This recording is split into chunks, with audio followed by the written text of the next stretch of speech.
Hello everyone, আমি engineer Rakesh বিশ্বাস। আমি ইন্ডিয়ান রেলওয়েতে একজন সিনিয়র সেকশন ইঞ্জিনিয়ার। আজকের এই ভিডিওটা সেই সকল স্টুডেন্টদের জন্য যারা চায় তারা ইন্ডিয়ান রেলওয়েতে একটা ভালো চাকরি পেতে চায়, অথবা সেই সব গার্জেনদের জন্য যাদের ছেলেমেয়েরা হয়তো 8, 9, 10-এ পড়ে এবং তারা চায় যে ভবিষ্যতে তাদের ছেলেমেয়েরা রেলওয়েতে একটা চাকরি পাক।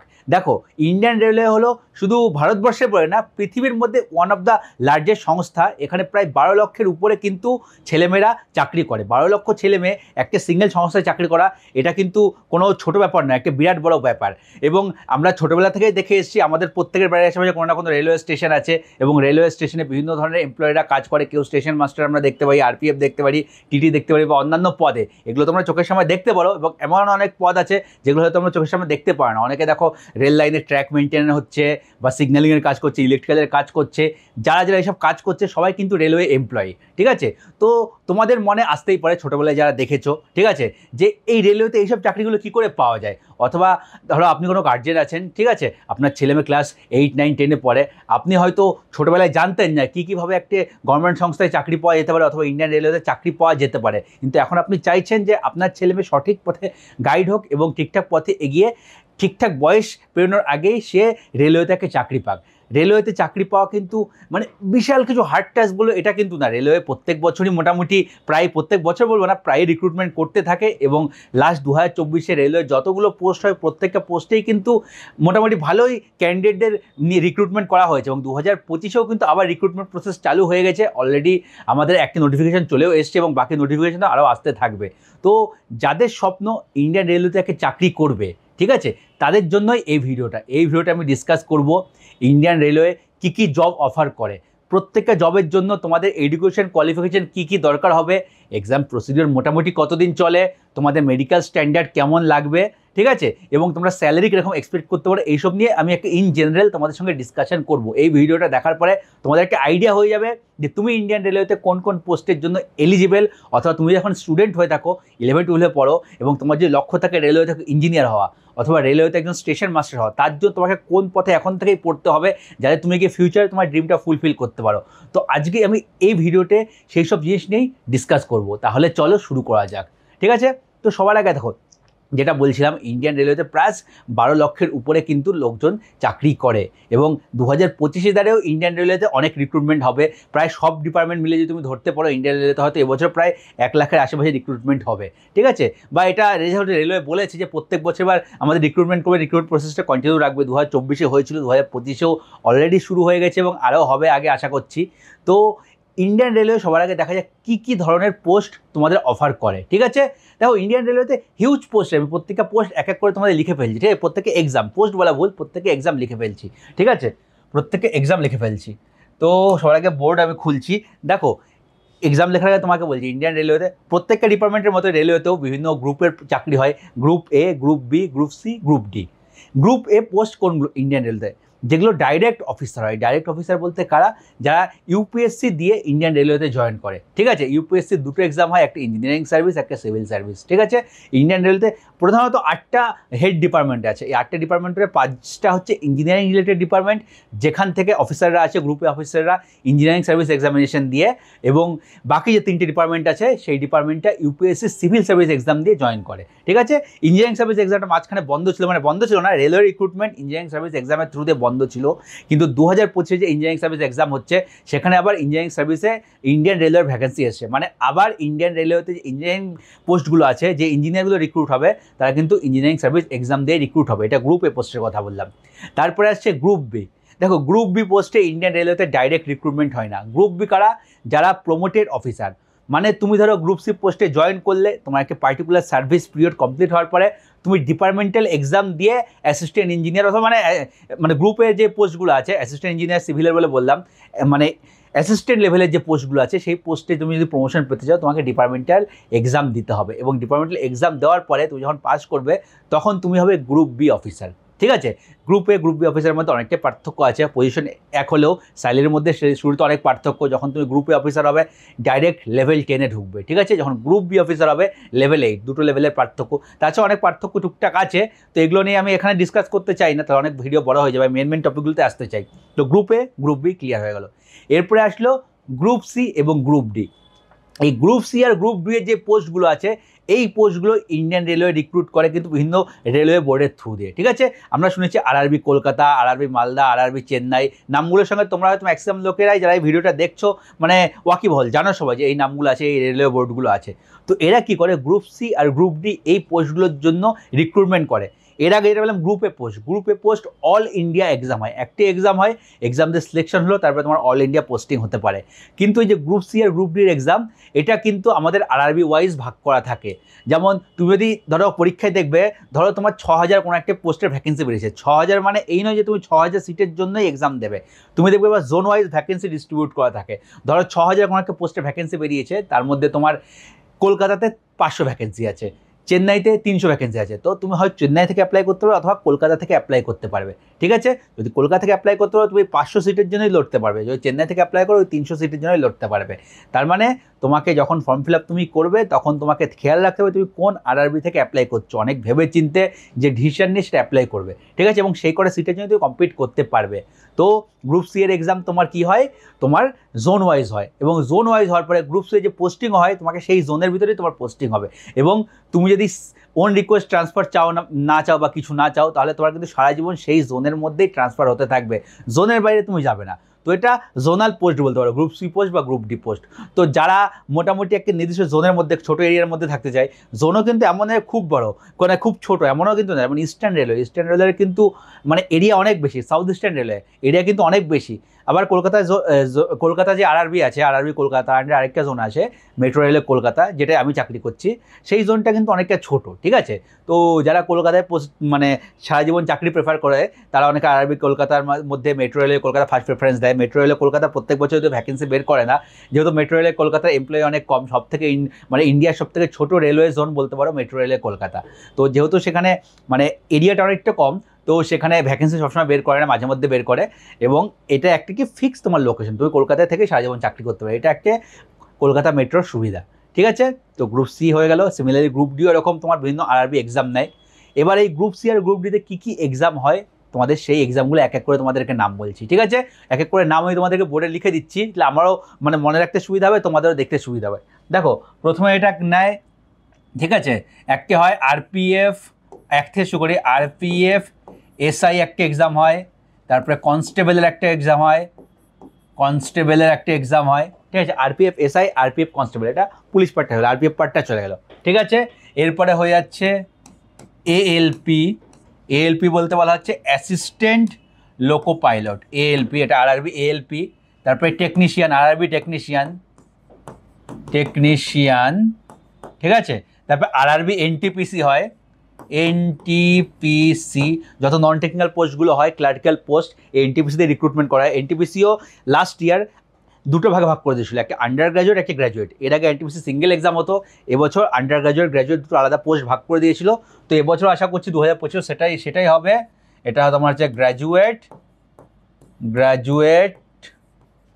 আর আন্ডার গ্র্যাজুয়েট, ঠিক আছে, গ্র্যাজুয়েট আন্ডার গ্র্যাজুয়েট, একটা হয়ে গেল। তারপরে হয় আরআরবি জুনিয়র ইঞ্জিনিয়ার, যে এক্সাম দিয়ে আমি চাকরি পেয়েছিলাম, আরআরবি জুনিয়র ইঞ্জিনিয়ার, ঠিক আছে, আরআরবি জুনিয়র ইঞ্জিনিয়ার হয়ে গেল। তারপরে আরআরবি তোমার গ্রুপ ডি এর এক্সাম হয়, আরআরবি গ্রুপ ডি এর এক্সাম হয়। তারপরে আরআরবি একটা প্যারামেডিক্যাল এক্সাম হয়, আরআরবি প্যারামেডিক্যাল, যারা মেডিকেল স্টুডেন্ট তাদের জন্য এক্সামটা প্যারামেডিক্যাল, ঠিক আছে, আরআরবি প্যারামেডিক্যাল। এই কোটা এক্সাম হয়, আরও কোনো এক্সাম মনে পড়ছে না, যদি মনে পড়ে আমি বলে দেবো, সবই মোটামুটি কভার করে নিয়েছি। ALP technician, NTPC under graduate, NTPC graduate, junior engineer, group D, paramedical. আর ওকে টিচিংয়েরও এক্সাম হয়, টিচারও রিক্রুট করা, সেটা খুবই কম, মাঝে মধ্যে রিক্রুট করে। এবছর নোটিফিকেশন যদি টিচারেরও বেরিয়েছিল, কিন্তু সেটার মানে পার্সেন্টেজ খুবই কম, সো সেটাকে আমি আর এখানে লিখছি না, ঠিক আছে। তো এক এক করে প্রত্যেক এক্সামের বেসিক ডিটেলস আমি এখানে বলছি, কোনটার জন্য তোমার কী কী লাগবে, এক এক করে এক্সাম ধরি, ঠিক আছে। সবার আগে আরআরবি যেটা হয়ে গেল আরপিএফ এর এক্সাম, আরপিএফ কনস্টেবলটা ধরে নিই, ঠিক আছে। দেখো এই দুটো এক্সাম আছে, যেটা হচ্ছে আরপিএফ এর সাব ইন্সপেক্টর আর কনস্টেবল, এই দুটো এক্সামের জন্য তোমাদেরকে মেডিকেল ফিটনেসটা আলাদা ধরনের চেক করা হয়, যেহেতু এটা পুলিশের জবের মতন একটা বলতে পারো, ঠিক আছে, পুলিশের যেমন জব সেম জব। এবং এর এজ ক্রাইটেরিয়া একটু কম।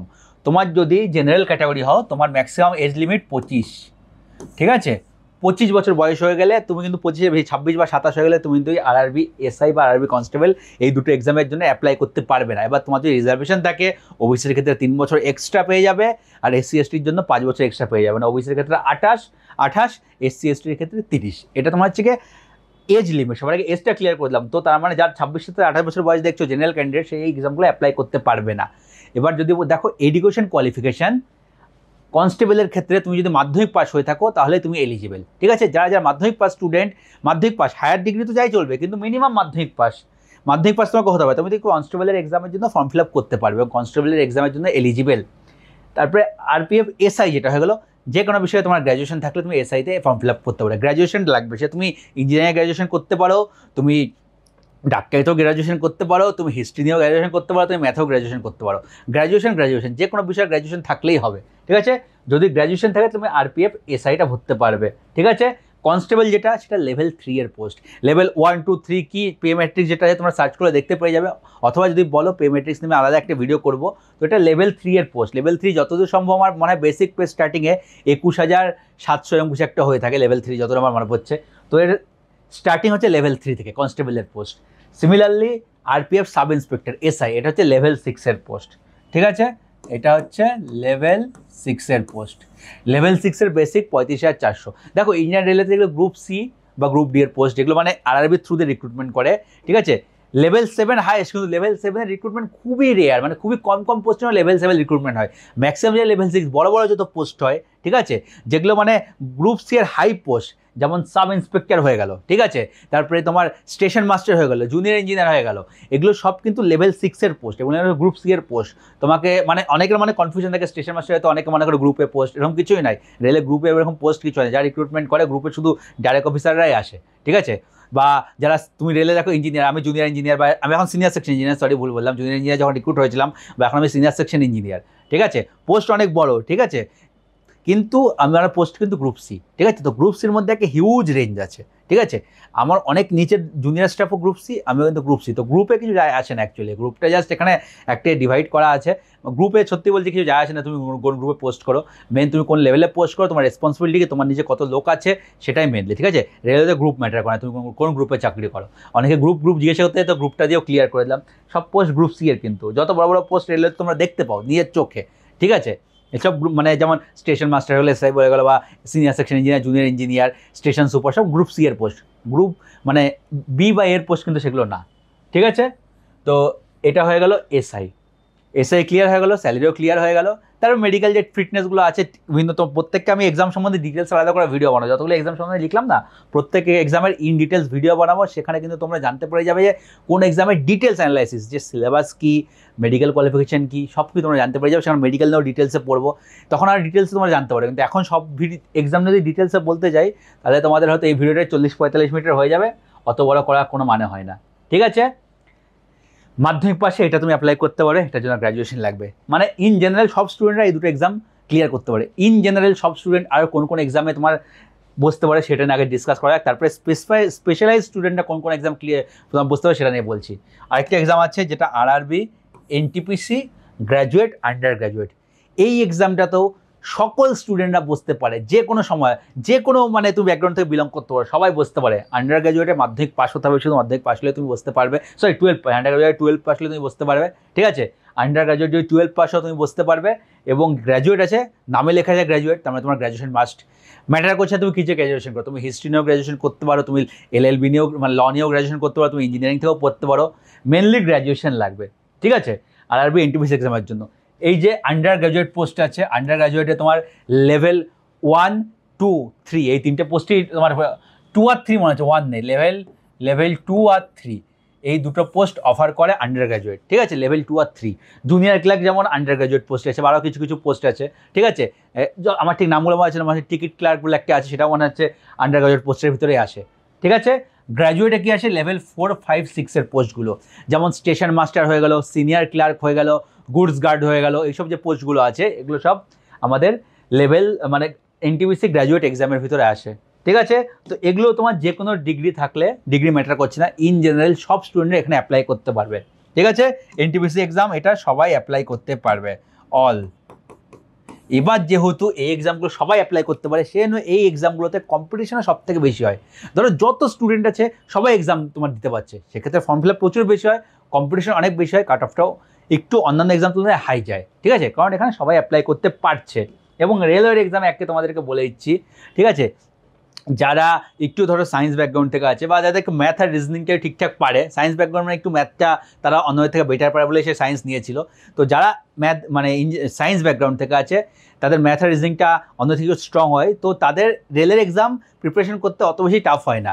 সেই তুলনায় যারা আর্টস ব্যাকগ্রাউন্ড থেকে তাদের কিন্তু কষ্ট হয়, কারণ রেলের মোটামুটি যে কোনো এক্সাম তুমি দেখে নেবে, আরআরবির যে কোনো এক্সাম, আরআরবি এনটিপিসি হোক, জেই হোক, এএলপি হোক, টেকনিশিয়ান হোক, গ্রুপ ডি হোক, ঠিক আছে, সব এক্সামে কিন্তু ম্যাথ আর রিজনিংয়ের উপরে ফোকাস দেওয়া হয়। তোমার 50 থেকে 60% নম্বর ম্যাথ আর রিজনিংয়ের উপরেই থাকে, বাকি অন্যান্য সাবজেক্ট থেকে বাকি নম্বর থাকে। তো সেই জন্য যারা যারা সায়েন্স স্টুডেন্ট তারা এই পড়াশোনাটা একটু তাড়াতাড়ি কভার করে না, যারা যারা আর্টসের স্টুডেন্ট তাদের একটু সময় লাগে। এবং যারা যারা আর্টসের স্টুডেন্ট তাদেরকে আমি বলবো, বা যারা যারা আর্টস নিয়ে এখন পড়ছো, 11-12 পড়ো বা তোমার গ্র্যাজুয়েশন ধরো করছো, 11-12 আর্টসের সাবজেক্ট ছিল, তাদেরকে বলবো যদি তোমাদের স্বপ্ন থাকে রেলওয়েতে চাকরি করার, ম্যাথ আর রিজনিং ধরে ধরে প্র্যাকটিস করা শুরু করো। বেশি না, ডেলি 1-2 ঘন্টা পড়বে, একটু কষ্ট করে পড়ো, ঠিক আছে। 1-2 বছর সময় লাগবে হয়তো তোমাদের রেডি করতে, হয়তো তোমাদের প্রথম থেকে ভয় ছিল বলে তোমরা সেটা নিয়ে এগোওনি, অথবা তোমাদের এখন করলে ধীরে ধীরে জিনিসটা করতে টাইম লাগে। 1-2 বছর সময় দাও, তোমরাও দেখবে ভালো করে প্রিপেয়ার হয়ে যাবে। এমন না তোমরা পারবে না, শুধু তোমাদের একটু সময়টা কিন্তু বেশি লাগবে, ঠিক আছে। অনেক নন টেকনিক্যাল ব্যাকগ্রাউন্ডের ছেলেমেয়েরা আছে যারা রেলে চাকরি করে, আমাদের এখানেও চাকরি করে, তারা সম্পূর্ণ নন টেকনিক্যাল ব্যাকগ্রাউন্ড থেকে আছে, কিন্তু তারা কিন্তু এক্সাম খুব ভালোভাবে রিটেন ক্লিয়ার করে তারা জয়েন করেছে, ঠিক আছে। তো না হওয়ার কিছু শুধু তোমাকে একটু সময়টা বেশি দিতে হবে, যেগুলো তুমি ছোটোবেলায় পড়োনি সেগুলো এখন ভালো করে আবার পড়তে হবে, ঠিক আছে। তো এগুলো ইন জেনারেল, ঠিক আছে। আরেকটি ইন জেনারেল এক্সাম আছে group D, RRB group D. এটাই তোমার মাধ্যমিক পাশ হলে তুমি group D form fill up করতে পারো, এটাও ইন জেনারেল সবার জন্য, মাধ্যমিক পাশ হলে group D. Group D post মানে সেটা বুঝতে হবে লেভেল 1-এর পোস্ট, ঠিক আছে, সবথেকে লোয়ার মোস্ট পোস্ট এটা। গ্রুপ ডিতে তোমাদের কী কী পোস্ট থাকে? ট্র্যাক মেনটেনার, যারা ট্র্যাকের মেনটেনেন্স করে, ঠিক আছে, ট্র্যাক মেনটেনার হয়ে গেল। তারপরে তোমাদের অ্যাসিস্ট্যান্ট ওয়ার্কস, অ্যাসিস্ট্যান্ট পিও, বিভিন্ন অ্যাসিস্ট্যান্ট, যাকে মানে আগে যে নামগুলো মানে পাতি বাংলা বলতে খালাসি, খালাসি টাইপের যে জবগুলো হলো সেটা এখানে গ্রুপ ডির পোস্টে আছে। যেগুলো তুমি দেখো সাফাইওয়ালা স্টেশন পরিষ্কার করে, তোমাদের প্ল্যাটফর্ম পরিষ্কার করে, রেলের স্টাফগুলো আছে, তারা সম্বন্ধে গ্রুপ ডির আন্ডারে চাকরি করে, তারাও রেলের স্টাফ, ঠিক আছে। তারা হচ্ছে আরআরবি গ্রুপ ডির থ্রুতে রিক্রুটমেন্ট হয়, এবং তাদের বেসিক লেভেল 1 হয়, তাদের হচ্ছে লেভেল 1, তো তাদের বেসিক শুরু হয় 18,000 টাকা দিয়ে, ঠিক আছে। আজকের দিনে দিয়ে 18,000 টাকা দিয়ে বেসিক শুরু হয়। তো যারা গ্রুপ ডি, এটা রেলের মিনিমাম স্যালারি বলছে, গ্রুপ ডি যারা চাকরি করবে আজকের দিনে দাঁড়িয়ে তারাও মিনিমাম তোমার 32-33-34 টাকা তো পেয়ে যায় মিনিমাম, তুমি যেখান থেকে বিলক করো না, 30,000 টাকার উপরে সবাই পেয়ে যায় আজকের দিনে দাঁড়িয়ে, ঠিক আছে। তো একবারে গ্রুপ ডি যারা পোস্টে চাকরি করছে, সব থেকে নর্মাল পোস্টে কিন্তু রেলের 30,000 টাকার উপরে স্যালারি আজকের দিনে দাঁড়িয়ে পাচ্ছে, এবং সেটা যখন পে কমিশন 8 বসে যাবে 2026 জানুয়ারি থেকে বসার কথা, হয়তো এমপ্লয় হতে তারা টাইম লেগে যাবে, কিন্তু তোমরা এফেক্ট যেটা পাবে 1 জানুয়ারি 2026 থেকেই পাবে। তো যখন যাবে তখন এই স্যালারিটা হয়তো বেড়ে গিয়ে 50,000 টাকা, 55,000 টাকা বা 60,000 টাকা অবধিও যেতে পারে। তো খুবই ভালো স্যালারি এন্ট্রি লেভেলে, আর খুবই একটা বেসিক জবের জন্য, ঠিক আছে। আর বিভিন্ন একটা শহরে থাকলে তো স্যালারি আরও বেড়ে যাবে। যারা কলকাতা মেট্রোতে চাকরি করে তাদের মধ্যে 38-40,000 টাকা গ্রুপ ডিতেই স্যালারি পায়। যারা ট্র্যাক মেনটেনার, মানে আমাদের ডিপার্টমেন্টে যারা কাজ করে ট্র্যাক মেনটেনার, ঠিক আছে, এটা বেসিক স্যালারি বললাম। অনেক কম বেশি অ্যালায়েন্স থাকে, সেগুলো অ্যালায়েন্স আমি বলছি না। যেমন এরপরে যে কথা বললো এএলপির কথা বা টেকনিশিয়ানের কথা, এএলপিতে প্রচুর অ্যালায়েন্স থাকে, মানে কিলোমিটার অ্যালায়েন্স। বা এখানে এনটিপিসিতে একটা তোমার পোস্টে আছে গুড গার্ডস, ঠিক আছে, সেটা তো কিন্তু, বা যে গুড গার্ডের এখন মানে পোস্টের নামটা চেঞ্জ হয়ে গেছে, ট্রেন ম্যানেজার নাম হয়ে গেছে, তো সেখানেও কিন্তু হিউজ পরিমাণ কিলোমিটার অ্যালায়েন্স থাকে। কিন্তু কি বলে, যত বেশি তোমার কিলোমিটার অ্যালায়েন্স তত বেশি কিন্তু তোমার হেডেক। এমন মনে করবে না কিলোমিটার অ্যালায়েন্স পাচ্ছ, তোমার স্যালারি মানে প্রায় 30-40% বেড়ে যাচ্ছে, তার মানে তোমার চাকরিটা মানে খুব ইজি, এমন কিন্তু না। এই যে কিলোমিটার অ্যালায়েন্স এক্সট্রা তুমি 20-25-30 হাজার টাকা কামানোর জন্য যা কষ্ট করতে হয়, সেটা একটা মানুষ আবার এক্সস্ট হয়ে যায়, এবং তখন মানুষ বলে আমার এই টাকাটা দরকার নেই, আমি এই কিলোমিটার অ্যালায়েন্স চাই না, একটু শান্তির চাকরি চাই, ঠিক আছে।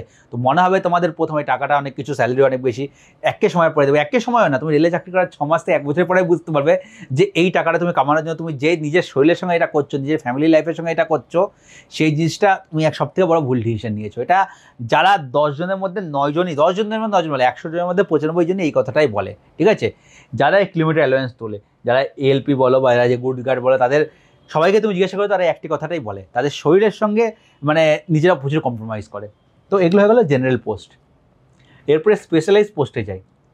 কি স্পেশালাইজ পোস্ট? সবার আগে আছে টেকনিশিয়ান।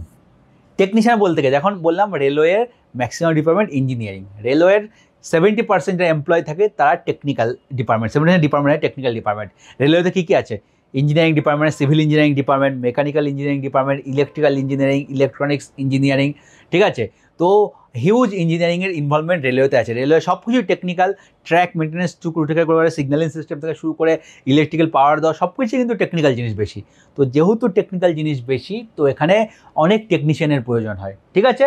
কারণ যারা জুনিয়র ইঞ্জিনিয়ার বা সিনিয়র সেকশন ইঞ্জিনিয়ার হয় তারা তো ইঞ্জিনিয়ার, ঠিক আছে, তাদের আন্ডারে টেকনিশিয়ান থাকে যারা আর কি বাই হ্যান্ড জিনিসগুলোকে পারফর্ম করে, ঠিক আছে। তুমি ইঞ্জিনিয়ার, তুমি যখন সাইটে থাকছো অ্যাজ এ জুনিয়র ইঞ্জিনিয়ার বা as a senior section engineer, তোমার হলো কাজটা ঠিকঠাক করছে নাকি সুপারভাইজ করা, দেখা এই কাজটা, কিছু যদি ভুল করে বা কিছু ঠিকঠাক না করে সেটাকে তোমাকে কারেক্ট করে দাও, সেটা তোমার কাজ। আর টেকনিশিয়ান যারা আছে তাদের কাজ কি, জিনিসটাকে পারফর্ম করা, ঠিক আছে।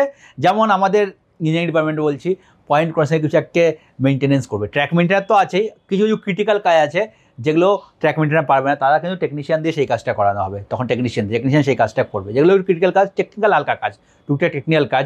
সেজন্য এই টেকনিশিয়ান যে পোস্ট আছে সেই পোস্টের জন্য তোমাদের কিন্তু আইটিআই লাগে। এবার বিভিন্ন ডিপার্টমেন্ট অনুযায়ী, ইলেকট্রিক্যাল ডিপার্টমেন্ট ঢুকলে দেখবে তোমাদের হচ্ছে গিয়ে ট্রেড থাকে, ঠিক আছে, যেমন কী বলো তোমার প্লাম্বার হয়ে গেল, তোমার ইলেকট্রিশিয়ান হয়ে গেলো, এখন বিভিন্ন ট্রেড থাকে, ওয়েল্ডার হয়ে গেল।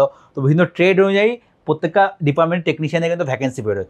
তো সেক্ষেত্রে টেকনিশিয়ান এক্সামের জন্য কিন্তু তোমাদের আইটিআইটা দরকার, একটা স্পেশালাইজ তোমার একটা ডিগ্রি দরকার, মানে একটা তোমার সার্টিফিকেট দরকার, ডিগ্রি ভুল বললাম, স্পেশালাইজ সার্টিফিকেট দরকার, আইটিআই সার্টিফিকেট টেকনিশিয়ানের জন্য। তো কারোর যদি মনে হয় যে সে টেকনিশিয়ান এক্সামটার জন্যও ফর্ম ফিল আপ করে পড়বে, তাকে কিন্তু আইটিআই করে রাখতে হবে, ঠিক আছে। আইটিআই না হলে সে কিন্তু টেকনিশিয়ান ফর্মটা ফিল আপ করতে পারবে না। আইটিআই বা আইটিআইয়ের উপরে ডিপ্লোমা যদি হয়ে থাকে, সেম টাইপের স্ট্রিমের ডিপ্লোমা হলেও কিন্তু সেই এক্সামে তুমি সে বসতে পারবে, ঠিক আছে। ডিপ্লোমা মানে তার উপরে যে সেই technical subject related higher degree থাকলে সে তো বসতে পারবে, কোনো অসুবিধা নেই, ঠিক আছে। তোমার যদি বিটেক থেকে তবুও তোমাকে টেকনিশিয়ান এক্সাম মানে অ্যাপ্লাই করতে পারবে, ঠিক আছে। কারণ যদি বিটেক, তুমি ধরো ইলেকট্রিক্যালে বিটেক করেছো, ঠিক আছে, ইলেকট্রিক্যাল রিলেটেড যে টেকনিশিয়ানের পোস্ট বেরিয়েছে, কারণ তোমার সেই টেকনিক্যাল নলেজটা আছে, আইটিআই খুব বেসিক জিনিসটা করানো হয় হয়তো, তোমার সেই নলেজটা অলরেডি আছে, তো তুমিও সেই এক্সামের জন্য eligible. Higher degree always eligible, কিন্তু মিনিমাম তোমার আইটিআইটা লাগবে। কেউ যদি ডাইরেক্ট ডিপ্লোমাও করো তবুও কিন্তু এই এক্সামের জন্য এলিজিবল। আইটিআই শুধু করা মানে আইটিআই করতে হবে এমন কোনো কথা লেখা নেই, তোমার ডিপ্লোমা করা থাকলেও তুমি এক্সামের জন্য এলিজিবল, ঠিক আছে। টেকনিশিয়ান সেম আমার এএলপির জন্য হয়ে গেল। এএলপিতেও কিন্তু আইটিআইটা চাওয়া হয়, ঠিক আছে। এএলপি নাম কি, অ্যাসিস্ট্যান্ট লোকো পাইলট, ঠিক আছে। যারা গাড়ি চালায়, ট্রেন যারা চালায়, তারা হচ্ছে assistant loco pilot. Assistant loco পাইলটের ক্ষেত্রে একটা জিনিস মেন দেখা হয়, যেহেতু তোমার ডিগ্রির কথা হয়ে গেল, চোখের পাওয়ারটা খুব ইম্পর্টেন্ট এএলপির ক্ষেত্রে। এখানে যখন আমাদের মেডিকেল টেস্ট যত হয়, সব থেকে মানে ভালো করে এক্সামাইন করা হয় আই পাওয়ারকে, সেটা হচ্ছে এএলপি পোস্টের জন্য। এএলপি পোস্টের জন্য সব থেকে ভালো করে আমাদের আই পাওয়ারকে এক্সামাইন করা হচ্ছে এএলপি পোস্টের জন্য। কারণ কি, তুমি গাড়ি চালাবে, গাড়ি চালানোর জন্য তোমার চোখের পাওয়ার ঠিকঠাক দরকার। যদি কোনো কারণে তুমি একটা সিগন্যাল দেখতে ভুলভাল করো, দেখতে ভুলভাল পড়ো, ঠিক আছে, সেক্ষেত্রে কিন্তু তোমার উপরে ডিপেন্ড করছে হাজার হাজার মানুষের জীবন। তোমার একটা ভুল ডিসিশন, ঠিক আছে, কিন্তু অনেক মানুষের জীবন নিতে পারে। সেজন্য এএলপিতে সাইকোলজিক্যাল টেস্টও হয়, ঠিক আছে। যেসব মানে ডিপার্টমেন্টে তোমার বলতে পারো একটু ক্রিটিক্যাল, মানে ব্রেনের হেডেককে ভেতরে থাকে, সেখানে সাইকোলজিক্যাল টেস্টও হয়, ঠিক আছে। এএলপিতে অনেকে সাইকো টেস্ট বলে শুনবে। তো এএলপিটা বলতে পারো রেসপন্সিবল জব, ঠিক আছে। এএলপি শুরুতে তোমার লেভেল 2তে ঢুকবে এএলপি, কিন্তু তোমার পুরো ট্রেনের দায়িত্ব তোমার উপরে থাকবে, ঠিক আছে। তো এএলপির জন্য তোমার কিন্তু ডিপ্লোমা দরকার হচ্ছে। এরপরে এজের উপরে চলে আসি, ঠিক আছে। সব এক্সাম বলে দিলাম। আর প্যারামেডিক্যাল এক্সাম যেটা হলো সেটা মেডিকেল স্টুডেন্ট হয়ে গেলো। এখানে ধরো তোমার নার্সিং স্টাফ থেকে শুরু করে আরও যে হাসপাতালে যা স্টাফ লাগে সব, ঠিক আছে, অনেক ধরনের তোমার থেকে আছে। যে মানে এক্সরে করে সেও এক্সরে টেকনিশিয়ান হয়ে গেলো, বা বিভিন্ন ধরনের যে পোস্টগুলো হয়ে গেলো। আবার মেডিকেল পোস্টগুলো সম্বন্ধে অত ডিটেলস আমার জানা নেই, আমি ডিটেলস জেনে বলবো। হ্যাঁ, এখানে দেখো প্যারামেডিক্যালে একটি লেভেল 7-এর পোস্ট তোমাদের অফার করা হয়। প্যারামেডিক্যালে লেভেল 7-এর পোস্ট অফার করা হয়, সেটা কি নার্সিং অ্যাসিস্ট্যান্ট যত মনে হয়, সেটা হচ্ছে 44,900 বেসিক। প্যারামেডিক্যালেই অফার করছে আজকের দিনে দাঁড়িয়ে। এবং আরআরবি জেইতে কিছু কিছু পোস্ট অফার করে, সে খুবই লিমিটেড পোস্ট, ঠিক আছে। সিএম তোমার হচ্ছে গিয়ে কি এক্সাক্ট পোস্ট নাম ভুলে যাচ্ছে এখনই। তো তোমার আরআরবি জেইতে থাকবে কিছু লিমিটেড পোস্ট, সেটা আমাদের লেভেল 7-এ আছে, বাকি সব কিন্তু লেভেল 6-এর পোস্ট আরআরবি জেইতে। এবং আগে হতো এসএসসি এক্সাম ডাইরেক্ট রিক্রুটমেন্ট হতো, 2013-14 লাস্ট হয়েছিল। তারপরে senior section engineer direct recruitment বন্ধ করে দিয়েছে, সেটার জন্য গ্র্যাজুয়েশন লাগতো। এখন জুনিয়র ইঞ্জিনিয়ার রেলে রিক্রুটমেন্ট করছে, এবং জুনিয়র ইঞ্জিনিয়াররা প্রমোশন পেয়ে সিনিয়র সেকশন ইঞ্জিনিয়ার হচ্ছে। সিনিয়র সেকশন ইঞ্জিনিয়ার লেভেল 7-এর পোস্ট ছিল, সেটা এখন বন্ধ হয়ে গেছে।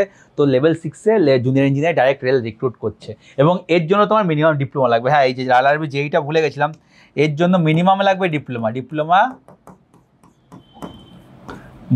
প্লাস, মানে ডিপ্লোমা তো লাগবে, তার হায়ার ডিগ্রি, বিটেক থাকলেও হবে, এমটেক থাকলেও হবে, সব থাকলে হবে, কিন্তু তোমার ডিপ্লোমাটা মিনিমাম লাগবে। কেউ ডাইরেক্ট বিটেক করো সেও এলিজিবল, এমন না ডিপ্লোমা করতেই হবে, ডাইরেক্ট বিটেকও এলিজিবল, ঠিক আছে।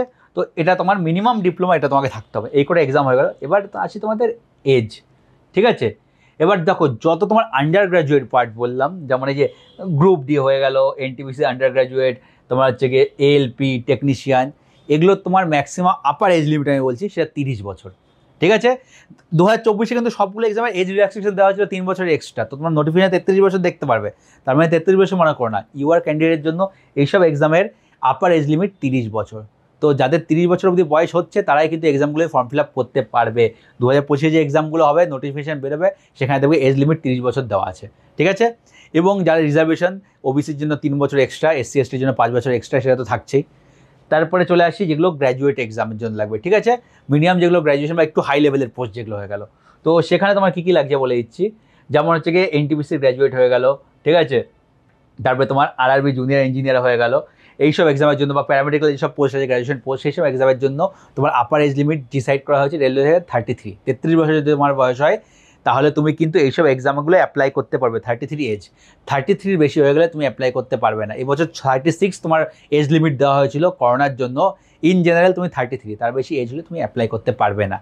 তো এটা ছিল বেসিক ডিটেলস তোমাদের এক্সামগুলো সম্বন্ধে, মানে খুবই একটা জেনারেল আইডিয়া দিলাম যে এই এক্সাম হয়, কোনটার জন্য কী কী সার্টিফিকেট দরকার হতে পারে। তো তুমি যদি নর্মাল গ্র্যাজুয়েশন কমপ্লিট হয়ে গেছে, ধরো তুমি কী বলছি কেমিস্ট্রি অনার্স কমপ্লিট করে নিয়েছো বা পাশেই কমপ্লিট করেছো গ্র্যাজুয়েশন, তাহলে তুমি কোন কোন এক্সামের জন্য এলিজিবল হচ্ছে। তুমি এক্সাম হয় আরপিএফ এসআই, আরপিএফ তোমার আরপিএফ এসআই, আরপিএফ কনস্টেবল, এনটিপিসির বোথ, ঠিক আছে, গ্রুপ ডি, এ কটা এক্সামের জন্য এলিজিবল হলে। তোমার যদি ডিপ্লোমা করা থাকে তুমি মোটামুটি সব পোস্টের জন্য এলিজিবল হবে, প্যারামেডিক্যালটা হবে না, প্যারামেডিক্যাল শুধু মেডিকেল স্টুডেন্টরাই পারবে, ঠিক আছে। সবগুলো পোস্টের জন্য মোটামুটি এলিজিবল হবে। বয়স ফ্যাক্টরটা কনসিডার করে মানে একবার চেক করে নেবে, কারণ এসআই আর কনস্টেবলের বয়সটা কম লাগে, ঠিক আছে, বাকি এক্সামের তুলনায়। এবার তোমার যদি শুধু আইটিআই করা থাকে তাহলে তুমি সঙ্গে এগুলো তো করতেই পারছো, সঙ্গে এলপি টেকনিশিয়ান থাকে। এবার ধরো তোমার শুধু আইটিআই করা আছে কিন্তু গ্র্যাজুয়েশন করা নেই, সেক্ষেত্রে তুমি কী বলে এনটিপিসি গ্র্যাজুয়েটে তুমি বসতে পারবে না, এই এক্সাম এলপি টেকনিশিয়ানে বসতে পারছো, ঠিক আছে। তোমার ধরো ডিপ্লোমা অবধি করা আছে, এলপি টেকনিশিয়ানে বসতে পারছো, কিন্তু এনটিপিসি গ্র্যাজুয়েটে তুমি বসতে পারছো না, ডিপ্লোমা গ্র্যাজুয়েশন না, ঠিক আছে। গ্র্যাজুয়েশনের জন্য ডিপ্লোমার পরে তোমার বিটেক করতে লাগে, বিটেক হচ্ছে গ্র্যাজুয়েশন, ঠিক আছে। তো যেই এক্সামে তুমি বসতে পারো কিন্তু এনটিপিসি গ্র্যাজুয়েটে তুমি বসতে পারবে না। আরআরবি যে এনটিপিসি এক্সাম হচ্ছে, এনটিপিসি এক্সামের জন্য গ্র্যাজুয়েশন মাস্ট, বা আরপি বেসআইয়ের জন্য গ্র্যাজুয়েশন মাস্ট। এগুলো তোমরা দেখে নেবে। প্রত্যেকে এক্সাম সম্বন্ধে আমি ইন ডিটেলস ভিডিও প্রত্যেকে এক্সাম সম্বন্ধে বানাবো।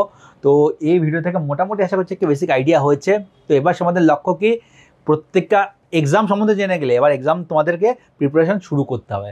কী করে শুরু করবে, আজকের দিনে দাঁড়িয়ে অনেক ভালো ভালো কোচিং ইনস্টিটিউট আছে, খুব কম পয়সা নিয়ে, খুবই কম পয়সা, 500 টাকা 1000 টাকা নেয় হয়তো, খুব ভালো করে রেডি করায়। তো তোমাদের বলবো যারা যারা প্রিপারেশন করতে চাও, যারা বিশেষ করে আর্টস ব্যাকগ্রাউন্ড থেকে আছো, ম্যাথস রিজনিংটা ভালো করে শিখতে চাও, কোনো একটা ইনস্টিটিউটে ভর্তি হয়ে যাও। টাকা পয়সার কথা ভেবো না একেবারে, 500-1000 টাকা তোমার এমনি কত খরচা করে ফেলো, ঠিক আছে। আমি গরিব, খুব গরিব পরিবার থেকে এসে এই এক্সকিউজটাই দিও না, ঠিক আছে। যতই গরিব হও, খুব গরিব হলে তুমি কিন্তু গ্র্যাজুয়েশন কমপ্লিট করতে না, খুবই গরিব আর না খেতে পাওয়া পরিবার থেকে হলে তুমি গ্র্যাজুয়েশন কমপ্লিট করতে পারতে না। তুমি হয়তো 10 পাস করবে, 10 পাস না করো তুমি কাজে লেগে যেতে। তুমি যদি গ্র্যাজুয়েশন কমপ্লিট করে থাকতে পারো, তুমি যদি ডিপ্লোমা করে থাকতে পারো, তুমি যদি আইটিআইও করে থাকতে পারো, তুমি 1000 টাকা ওয়ান টাইম ফিস দিয়ে অনলাইন কোনো একটা কোচিং ইনস্টিটিউটে ভর্তি হতে পারবে। আজকের দিনে 1000 টাকাও নেয় না, তার থেকেও কম নেই। অনেক ইনস্টিটিউট আছে হিন্দিতে পড়ায়, অনেক ইনস্টিটিউট আছে। হ্যাঁ, হিন্দিতে পড়ায় ভয় পেলে চলবে না, হিন্দি জিনিসটাকে তোমাদেরকে কিন্তু অ্যাডপ্ট করতে হবে যদি তোমরা কম পয়সায় পড়তে চাও। অ্যাডপ্ট কেমন করতে হবে, হিন্দিতে পড়ায় এই না কোচিং দেখে নেবে হিন্দিতে পড়ায় ইংলিশে লেখায়, এরকম কোচিং দেখবে যে হিন্দিতে পড়ে ইংলিশ লেখা আছে, তাদেরকে জয়েন করবে, তাহলে তোমার হিন্দিতে লিখতে লাগবে না, তোমার পড়াটাও রেডি হয়ে যাবে, ঠিক আছে। তো একটু নিজেকেও তো স্যাক্রিফাইস করতে হবে না, তুমি কম পয়সায় পড়ে ভালো করে প্রিপারেশন নেবে। আর সেলফ স্টাডি আজকের দিনে দাঁড়িয়ে খুবই টাফ। কেন বলছি টাফ, কারণ কম্পিটিশন এত বেশি, অনেক কোচিং ইনস্টিটিউট আছে অনেক ভালো করে তোমাকে মেটেরিয়াল আগে থেকে রেডি করে দিয়ে দিচ্ছে। তো যারা সেখান থেকে পড়ছে তার প্রথম থেকে একটা ক্রিস্প পড়া পড়ছে যে এইটুকুই পড়বে, এরকম প্র্যাকটিস করবে, তাহলে আমার হয়ে যাবে, সেটাই পড়ছে এবং তারা কিন্তু অ্যাডভান্টেজ পাচ্ছে। তো 500-1000 টাকার জন্য আমার মনে হয় না তোমাদের কম্প্রোমাইজ করা উচিত। অনেক অপশন আছে সেখানে পড়ো। আমি যখন আরআরবি জেইর প্রিপারেশন করেছিলাম, সিবিটি 2 দেখো টেকনিক্যাল আমি আমার ভালো ইনস্টিটিউটে পড়েছিলাম, সেটা আমার কোনো ডাউট নেই। টেকনিক্যাল 1 সিবিটি 1 যেটা ছিল, যেটা non technical part, math reasoning, তখন অনলাইন জাস্ট শুরু হচ্ছিল, 2019-এর কথা বলছি, তখন অনলাইন ফেস্টটা শুরু হয়েছিল। তো তখন আমি ইউটিউব থেকে দুটাকে চ্যানেল ফলো করে সেখান থেকে আমি কিন্তু ম্যাথ রিজনিং পড়েছিলাম। আমার ইউটিউব থেকে পড়ে হয়ে গেছিলো, কারণ বলছি আমি সায়েন্স ব্যাকগ্রাউন্ড থেকে বিলং করেছি। আমি আমার 11-12 সায়েন্স ছিল, ঠিক আছে। তারপরে আমি ইঞ্জিনিয়ারিং করেছি, সিভিল ইঞ্জিনিয়ারিংয়ে বিটেক করেছি। তো আর আমার ম্যাথটা মোটামুটি ছোটোবেলা থেকে একটু স্ট্রং ছিল, সেই জন্য আমার ইউটিউব থেকে ম্যাথের লেকচার দেখে, রিজনিংয়ের লেকচার দেখে পড়ে আমার ম্যাথ রিজনিং স্ট্রং করতে কিন্তু খুব বেশি টাইম লাগেনি। বা যেগুলো আমার উইকও ছিল, ধরো সায়েন্স সাবজেক্ট যেগুলো পোর্শনগুলো আমার উইক ছিল, ঠিক আছে, সেগুলো আমি ইউটিউব থেকে পড়েই সেবার কভার করেছিলাম। ইউটিউবে অনেক টিচাররা পড়িয়েছিল, ভালো করে পড়িয়েছিল। এখনও ইউটিউবে তুমি লেকচার এখনও অনেক খুঁজলে টিচারের পেয়ে যাবে, হয়তো গুছিয়ে পাবেন বা নিজেকে সেটা গুছিয়ে নিতে হবে সিলেবাস দেখে। সেটা অনেক টাইম অনেকে লাগে, নিজের হার্ডওয়ার্ক লাগে, সময় লাগে। তার থেকে বেটার 500 টাকা বা 1000 টাকা, 1000 টাকাও কেউ নেয় না, আমি যেটা বললাম 500 টাকা 600 টাকা কেউ নেয়, নিয়ে একটা কোথাও অ্যাডমিশন নিয়ে নেবে, খুব ভালো বলছি। তোমাদের এক্সামের পয়েন্ট অফ ভিউতে ওইটুকু ইনভেস্টমেন্ট করে খুব ভালো। হ্যাঁ, নিজস্ব নেট লাগবে, নেট আজকাল সবাই রিচার্জ করে, কি হোক না হোক মাসে প্রতিদিন 1 জিবি বা 1.5 জিবি নেটটা ম্যাক্সিমাম স্টুডেন্টরা আজকে রিচার্জ করে। তো সেই নেটটা রিচার্জ করে ভালো জায়গায় কাজে লাগাও, এটুকু করো, প্রিপারেশন শুরু করো। ঠিক আছে, যে কোনো একটা এক্সাম যদি মাথায় রাখো বা সব এক্সামই মাথায় রেখে দেখো, ইন জেনারেল যদি বলতে পারো, তোমাদের ম্যাথ রিজনিং বা তোমাদের যেটা জেনারেল সায়েন্সের পার্টটা সব সিলেবাস থাকে, নতুন কিছু নেই। যেইতে এক্সট্রা তোমার টেকনিক্যাল পড়তে হবে, বাকি সব এক্সামের সিলেবাস মোটামুটি সেম, ওভারল্যাপ করে। হ্যাঁ, কোশ্চেন স্ট্যান্ডার্ড তোমার লেভেল অনুযায়ী একটু হার্ড, একটু ইজি হয়ে যেতে পারে। যেমন এনটিপিসির কোশ্চেন গ্র্যাজুয়েট, সেটা অবশ্যই একটু হার্ড হবে। লেভেল 6-এ তোমাকে পোস্টে চাকরি নিচ্ছে, তবে না কমপ্লিট করে তোমার যারা ভালো স্টুডেন্ট তাদেরকে মানে স্যাগ্রিগেট করতে পারবে, স্ক্রিনিং করতে পারবে, তাই তো। তো তাদেরকে স্ক্রিন করার জন্য তোমাকে একটু কোশ্চেন স্ট্যান্ডার্ড বাড়াতে হবে। তো সেটাই আর কি। আর যত মানে ছোটো ছোটো এক্সাম, গ্রুপ ডির এক্সাম, লেভেল 1 এক্সাম, সেখানে কোশ্চেন ইজি করে অনেকটা, ঠিক আছে। তো এই হচ্ছে কথা। তো একটি যেন এক্সাম ধরো বা একাধিক এক্সাম, তোমরা ম্যাথ রিজনিংকে সব থেকে বলো ভালো করে তোমরা ম্যাথ রিজনিংকে রেডি করো। ম্যাথ আর রিজনিং যে ভালো করে রেডি করতে পারে, স্ট্রং হয়ে যাবে, সে কিন্তু রেলওয়েতে একটা চাকরি নিয়ে বেরিয়ে যাবে। রেলওয়ে চাকরি পাওয়া খুব কঠিন না। অনেক গ্রামের ছেলেমেয়েরা এখন খুব ভালো করে পড়াশোনা করছে এবং কিন্তু রেলওয়ে চাকরি পেয়ে যাচ্ছে। আমি দেখেছি রেলে যারা চাকরি করে ম্যাক্সিমাম ছেলেমেয়েরা কিন্তু, বড় শহরের ছেলেমেয়েরা কিন্তু রেলে চাকরি কম করে, ঠিক আছে। এটা জিনিস আমি দেখেছি, রেলে যত ছোটো বড়ো চাকরি, এই যে টেকনিশিয়ান পোস্ট, ঠিক আছে, ALP post, group D post, গ্রাম গ্রাম থেকে অনেক ছেলেমেয়েরা এসেছে, তারা হয়তো একটু দেখে নিয়েছে, এখন ইউটিউব থেকে দেখে পড়াশোনা করেছে, অনেক কেউ নিজে নিজে পড়েছে, পড়ে প্র্যাকটিস করে অনেক গ্রামের ছেলেমেয়েরা এইসব পোস্টে চাকরি করছে এখন। তারা মাথায় মানে ঠান্ডা রেখে পড়েছে। যারা মোটামুটি আমি দেখি একটু মানে এই বড় শহর থেকে আসছে তুলনামূলক, তারাই দেখছি বরঞ্চ এখানে এইসব পোস্টে কোনো চাকরি করে না, তারা অন্য কোনো হয়তো লাইন বেছে নেয়। কিন্তু যারা একটু গ্রামের থেকে, অনেকে এইসব যে মানে ছোটো পোস্ট বলবো না, যেই আমাদের লেভেল 1, 2, 3 পোস্ট, অনেকেই কিন্তু এই পোস্টগুলো ম্যাক্সিমাম 60% ছেলেমেয়েরা দেখবে তুমি তোমাদের আশেপাশের এইসব পোস্ট কিন্তু অকুপাই তারাই করে আছে, কারণ তারা পড়াশোনাটা করেছে। এবং তারা হয়তো স্কুল লাইফেও পড়াশোনা খুব বিশেষ কিছু ভালো ছিল না, তারা অ্যাভারেজ স্টুডেন্টই ছিল, স্কুলের টপার তারা ছিল না। যারা রেল চাকরি করছে, স্কুলের টপার এখানে কেউ ছিল না, সব মোটামুটি মিডিয়াম রেঞ্জের স্টুডেন্ট। যদি 60 জন স্টুডেন্ট থাকে, তারা হয়তো র্যাঙ্ক করতো 10, 15, 20, 25, 30 এরকম র্যাঙ্ক করতো। তারাই আজকে কিন্তু রেলের মিডিয়াম পোস্টের এগুলো ধরেছে। এবং তারা যখন যেহেতু বলছি 20, 25, 30 র্যাঙ্ক করতো, তারা আইটিআই ভর্তি হয়েছিল, সবাই ডিপ্লোমা থেকে কেউ চলে গেছিলো, যারা একটু তার মধ্যে পড়াশোনায় ভালো ছিল এবং তাদের এই ডিগ্রিটা ছিল, তারপরে তারা পড়াশোনা করেছে এবং এইসব পোস্টগুলো তারা জব করছে আজকে। তো এই যে এখন থেকে মাথা ক্লিয়ার রাখো কী করবে কী না করবে, সেই হিসাবে পড়াশোনা করো। এবং সেই হিসাবে যদি তোমার এই মানে ডিপার্টমেন্টগুলো টার্গেট থেকে থাকে, এএলপি বা টেকনিশিয়ান, তো মানে তুমি ডাইরেক্ট ডিপ্লোমা করে নিতে পারো, ঠিক আছে। যদি তোমার মনে হয় যে সামর্থ্য থাকে ডিপ্লোমা করা, ডাইরেক্ট ডিপ্লোমা করে নিতে পারো, তাহলে তুমি এক্সামগুলোর জন্য এলিজিবল হবে, সঙ্গে জেইর জন্য এলিজিবল হবে, রেলের এক্সামের জন্য। যারা এখনও পড়ছো 11, 12 পড়া, তাদের কথা বললাম। বা যে যদি আপনার ছেলেমেয়েরা কী বলে, মানে আপনার ইচ্ছে থাকে যে আপনি যে গার্জিয়ান হয়ে থাকেন, যে আপনার ইচ্ছে থাকে যে আপনার ছেলে মেয়েকে পড়াবেন রেলের জন্য, সব এক্সাম যে এলিজিবল করাবেন, তাহলে ছেলে মেয়েকে পারলে ডিপ্লোমা কোনো একটা ডিপার্টমেন্টে ভর্তি করিয়ে দেবেন, ইলেকট্রিক্যাল হোক, সিভিল হোক, ঠিক আছে, ইলেকট্রনিক্স হোক, কোনো একটা ডিপার্টমেন্টে ভর্তি করিয়ে দেবেন। সেই হিসাবে তাদের ডিপ্লোমাটাও কমপ্লিট হয়ে যাবে এবং তারা সব এক্সামের জন্য এলিজিবলও হয়ে যাবে, ঠিক আছে। তো এটুকু করে পড়াশোনা শুরু করলে আশা করছি খুব বেশি অসুবিধা হবে। শুধু হ্যাঁ, যারা আর্টস ব্যাকগ্রাউন্ড থেকে তাদের একটু প্রিপারেশন নিতে হয়তো টাইম লাগবে, যারা সায়েন্স ব্যাকগ্রাউন্ড থেকে আছে তাদের একটু প্রিপারেশন নিতে কম্পারেটিভলি কম টাইম লাগে, কারণ তারা অ্যাডভান্টেজটা পায়, ম্যাথ আর রিজনিংকে তারা একটু বেটার করতে পারে। তার মানে এই নয় যে আর্টস ব্যাকগ্রাউন্ডের ছেলেমেয়েরা পারবে না, তারাও পারবে, তাদের একটু হয়তো সময়টা বেশি লাগবে। যে সায়েন্স ব্যাকগ্রাউন্ডের ছেলেমেয়েরা হয়তো 6 মাসের সিলেবাস কমপ্লিট করে নিচ্ছে, আর্টস ব্যাকগ্রাউন্ডের ছেলেমেয়েরা 1 বছর বা 1.5 বছর লাগতে পারে। ঘাবড়ে যাওয়ার কিছু নেই, ভালো করে না পড়ে তাড়াহুড়ো করে পড়তে গেলে আর্টস ব্যাকগ্রাউন্ডের ছেলেমেয়েদের আমি একটু 2-3 প্রবলেম দেখেছি। কিছু ছেলেমেয়ে, আমি এনটিপিসি যারা প্রিপারেশন করছিল তাদেরকে দেখে এটা আমার শেখা, ঠিক আছে। তারা হয়তো অনেক 10 বছর 15 বছর কেউ টাচে নেই, বয়স হয়ে 26 থেকে 28 বছর বয়সে রেলের এক্সাম বেরিয়েছে, ফর্ম ফিল আপ করেছে, লাস্ট অঙ্ক পড়েছিল মাধ্যমিক পরীক্ষার সময়, তো সেটা 15-16 বছর বয়সে, তো 10-12 বছর গ্যাপ পড়ে গেছে, কারো আরও বেশি গ্যাপ পড়ে গেছে। তো তারা একটা ভয়ও কাজ করছে, তারা অঙ্ক করতে পারছে না, কিন্তু ঘাবড়ে যাচ্ছে আমাকে 3 মাসে করতে হবে, 6 মাসে করতে হবে। তোমরা 3-6 মাসে পারছো না যখন, করো না, কোনো অসুবিধা নেই, ধীরে ধীরে শেখো, 1-1.5 বছর টাইম দাও, কোনো অসুবিধা, 1.5 বছর টাইম থেকে নিজেকে রেডি করো। তোমার আজকে 25 হয়ে গেছে, হয়তো 27 হবে, 2 বছর লাগবে, কিন্তু তুমি রেডি না করে তুমি চাকরিই পাবে না। তুমি 2 বছর ধরে নিজেকে রেডি করো, 2 বছর পরে ভালো করে এক্সাম দেবে, কোনো অসুবিধা নেই। যেটা পেরিয়ে গেছে সেটা তো ঠিক করতে পারবে না, কিন্তু এখন নিজেকে ভালো করে রেডি করে 2 বছর পরেও তুমি এক্সামটা দিতে পারো, যখন দেবে ভালো করে তখন যেন সিলেকশন হয়। তাড়াহুড়ো করে এটা করবো ওটা করবো এইভাবে করবো কী করে মাথায় ঢুকবে, কান্নাকাটি করছো এই করছো, ফ্রাস্ট্রেট হয়ে যাচ্ছ, ফ্রাস্ট্রেট হলে হবে না। তোমাকে আগে নিজের কনসেপ্ট নিজের বেসকে স্ট্রং করতে হবে। তো সময় 1 বছর 1.5 বছর 2 বছরও লাগতে পারে তোমার ম্যাথ রিজনিং রেডি করতে, যারা বিশেষ করে আর্টস ব্যাকগ্রাউন্ড থেকে আছে এবং 10-12 বছরের বেশি তাদের ম্যাথ রিজনিং ছাড়া হয়ে গেছে এবং তারা রীতিমতো ভয়তে আছে এগুলো কী করে পড়বো। সময় লাগবে, কিন্তু পড়ো, দেখবে পড়লে ঠিক 1 বছর হোক 1.5 বছর হোক 2 বছর হোক পরে তোমরা কিন্তু এগুলো প্রিপেয়ার হয়ে যাবে, তখন এগুলো তোমার পড়তে ইজি লাগবে, কোনো রকম কষ্ট লাগবে না। তো আজকের ভিডিওটা এটুকুই ছিল, আর বেশি বড় করবো না, তবুও হয়তো অনেকটাই ভিডিওটা বড় হয়ে গেল। তো এই ভিডিও দেখার পর আশা করছি তোমাদের একটা বেসিক আইডিয়া হয়েছে রেলে কী করে তোমরা চাকরি পেতে পারো, বা রেলে কী কী জব প্রোফাইল অফার করে, স্যালারি মিনিমাম কত হয়, বা তোমার হাই লেভেলের যে স্যালারি হয়ে গেল যেগুলো লেভেল 6-এর পোস্ট তোমরা যখন জয়েন করবে, বা ঠিক আছে আজকের দিনেও দাঁড়িয়ে তোমরা যারা জয়েন করছে, ঠিক আছে 70-75 হাজার টাকা এই পোস্টে পেয়ে যাচ্ছে, কারণ যারা ডিএ আছে 70-75 হাজার টাকা সবাই পেয়ে যাচ্ছে আজকের দিনে। তো স্যালারি রেলে ভালোই দেয়, ঠিক আছে, স্যালারি নিয়ে কোনো অসুবিধা নেই, এবং তোমরা শুধু এখন কাজ একটাই, ভালো করে পড়াশুনো করা, প্রিপারেশন করা, ঠিক আছে, ভালো করে পড়লে রেলে চাকরি পেয়ে যাবে, অসুবিধা নেই। প্রত্যেক বছর মোটামুটি এবার থেকে ভালো রকম ভ্যাকেন্সি বেরোবে, শুধু তোমাকে কনসিস্টেন্সি মন দিয়ে পড়ে যেতে হবে। তো ভিডিওটা আর বেশি বড় করবো না, এখানেই শেষ করছি। কোনো কিছু ডাউট থাকলে নিচে কমেন্ট করে অবশ্যই জানাও, আমি তোমাদের রিপ্লাই দেওয়ার চেষ্টা করব। আর কারো যদি আরও কিছু বড় ডাউট থাকে আমাকে তোমরা টেলিগ্রামে মেসেজ করো, আমি তোমাদের রিপ্লাই দেবো। আমার টেলিগ্রাম আইডি লিখে দিচ্ছি, ERRBSSE, ঠিক আছে। এখানে তোমরা টেলিগ্রামে আমাকে মেসেজ করো, কিছু বড় ডাউট থাকলে বা অন্য কিছু জানার থাকলে আমি যতদূর পারবো তোমাদের রিপ্লাই দেওয়ার চেষ্টা করবো। যদি আমার জানা থাকে জিনিসটা আমি অবশ্যই তোমাদের বলে দেওয়ার চেষ্টা করবো, যেগুলো আমি জানবো না সেগুলো তোমাদেরকে বলবো না, হয়তো বলেও দেবো মেসেজ করে যেটা আমার জানা নেই, ঠিক আছে। এখানে টেলিগ্রামে মেসেজ করো, আমি তোমাদের যথাসাধ্য রিপ্লাই দেওয়ার চেষ্টা করবো, আর কমেন্ট করেও জানাও যে আর কী কী বিষয়ে তোমরা ভিডিও পেতে চাও। তো আবার নেক্সট ভিডিওতে খুব শিগগিরই তোমাদের সঙ্গে দেখা হচ্ছে। টাটা।